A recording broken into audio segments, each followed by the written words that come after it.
firms coping with the costs and regulatory burdens of derivatives regulation? I mean, they're spending the money, right? I mean, the regs have gotten so in depth and so diverse between different jurisdictions that it's pretty hard to just manage on a manual basis. I mean, so they're implementing technology, they're compressing their margins, they're adding staff, and I mean, it's a very high cost to the industry. And even at a time when people are talking about deregulation?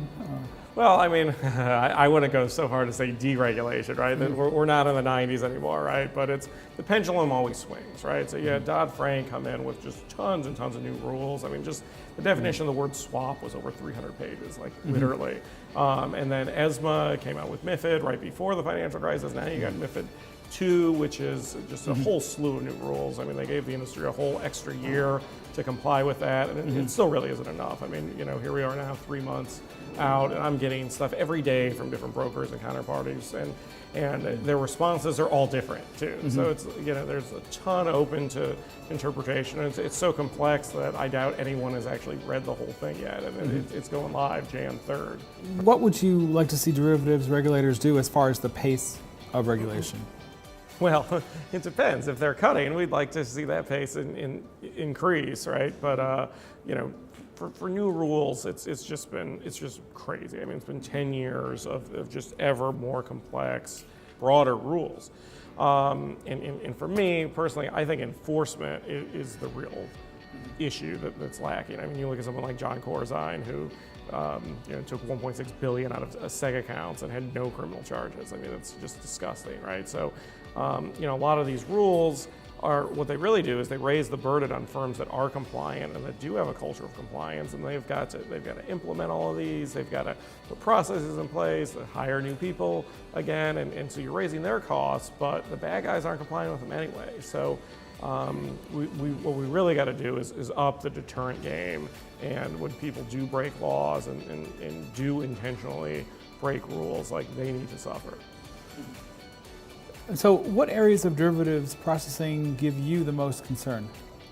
Well, I mean, I just think that the industry is going through this huge culture shift, right? I mean, like, prior to Dodd Frank, basically all derivatives trading was done on a phone or instant messenger, and now you're generating petabytes of data under MiR and MiFID 2. I mean, it's a huge shift to being data driven. So, in a lot of ways, I think that's a good thing. I think it gives the regulators a lot to surveil. The question is, do they have the systems to actually process this stuff in a meaningful way? How much of this data and this ultra-fast trade reporting now is actually hurting customers, right? Like, if you're a big mutual fund or something and you've got to go and transact through a derivative basis, how much of that's getting front run because of good trade reporting? And I mean, I think that's a huge concern, and like, how fast is too fast? I think spoofing is a very tricky thing, right? I mean, basically with spoofing regulation, you're telling regulators to say, we want you to discover the intent of an electronic order. It's very difficult to do, right? Whereas, personally, like, I am against rapid cancels and replaces. Like, I think that, any order that's placed in a market should be done in good faith. And how do you enforce that? Well, not by trying to judge the psychology of the algorithm, but by making those orders good. You could make them good for, 100 milliseconds, but to have it almost instant, placement of the order, cancel, replace, like, I don't understand why that is still legal, other than fierce lobbying from the HFT space. Lastly, tell us a little bit about your firm. Sure. So we're a deconstructed multi-strat hedge fund.